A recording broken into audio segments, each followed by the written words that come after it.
Hello everybody, I welcome you all to my channel Law Classes by Shivani. So student UP PCS J का जो नया syllabus है वो आपका आउट हो चुका है। तो आज हम इस वीडियो में जो आपका नया सिलेबस है उसके बारे में डिस्कस करेंगे और देखते हैं कि जो हिंदी लैंग्वेज इंट्रोड्यूस किया है 100 मार्क्स का, उसमें आपको फाइनली क्या क्या चीज़ें हैं जो कवर करनी है, what all you have to study in that. So देखिए, इंग्लिश लैंग्वेज का पेपर 100 मार्क्स का है। सबसे पहले एसए 50 मार्क्स का आपको अटेम्प्ट करना है, precis writing 30 marks, translation of passage from Hindi to English 20 marks, और सेम सिलेबस आपका हिंदी का भी है। मतलब कि हिंदी में आपको एक एसए लिखना होगा वहाँ पे 50 नंबर का, प्रेसी राइटिंग करनी है आपको हिंदी में 30 मार्क्स की।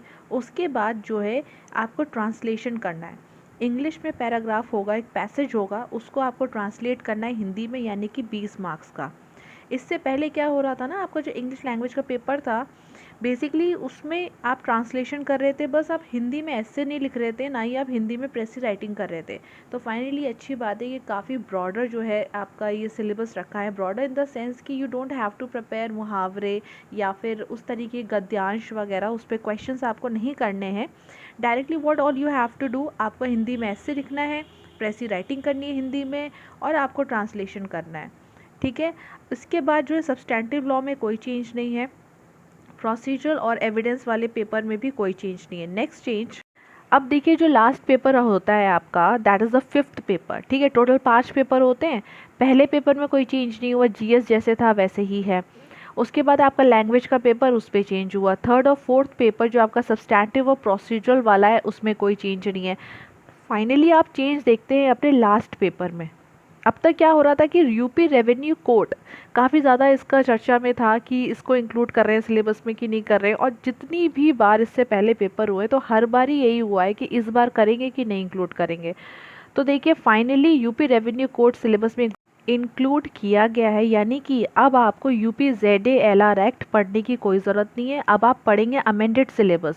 अमेंडेड सिलेबस में आप सबसे पहले, आप जैसे ही म्यूनसिपैलिटी पढ़ रहे थे वो एक्ट आएगा, यूपी पंचायती राज एक्ट आएगा, UP consolidation of holdings act आएगा।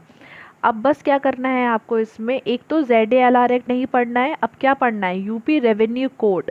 उसके बाद एक चेंज और है इसमें, UP urban planning and development act. ये पहले भी था, ये अब भी है, बट इससे पहले क्या था ना, आप इसमें एक और आप अर्बन प्लानिंग से रिलेटेड डील करते थे, that is urban building regulation of letting rent and eviction act. So you don't have to prepare this. बहुत ध्यान से समझेंगे आपको क्या क्या प्रिपेयर करना है, UP revenue code, UP municipality act, UP Panchayati Raj act, UP consolidation of holdings act, UP urban planning and development act.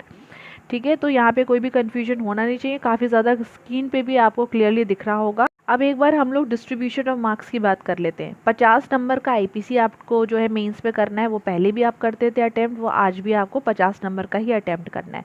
और 150 मार्क्स का आपका रेवेन्यू एंड लोकल लॉस। जो इतना अच्छे से सिलेबस जो दे रखा है इन्होंने, इसे नोट डाउन कर लीजिएगा कभी। So I guess the syllabus is clear to you all. जिस तरीके से अब काम हो रहा है, काफ़ी तेज़ी से जो है सारी चीज़ें हो रही हैं। So do not worry, UP PCSJ की वैकेंसी बहुत ही जल्द देखने को मिलेगी। यूपी एबीओ का फ़िलहाल आप फॉर्म तब तक ज़रूर भर लें, बिल्कुल भी लेट ना करें, फ़ीस वगैरह सब कुछ टाइम से सबमिट कर दीजिए। और कोई भी न्यूज़ होगी इससे रिलेटेड पीसीएसजे और यूपी एपीओ ज़रूर मैं आप सब तक पहुँचाऊँगी, और उसके लिए आपको करना पड़ेगा मेरे चैनल को subscribe. So do not forget that and hit the like button, and we'll see you all in my next video. Till then, take care. Bye bye everyone.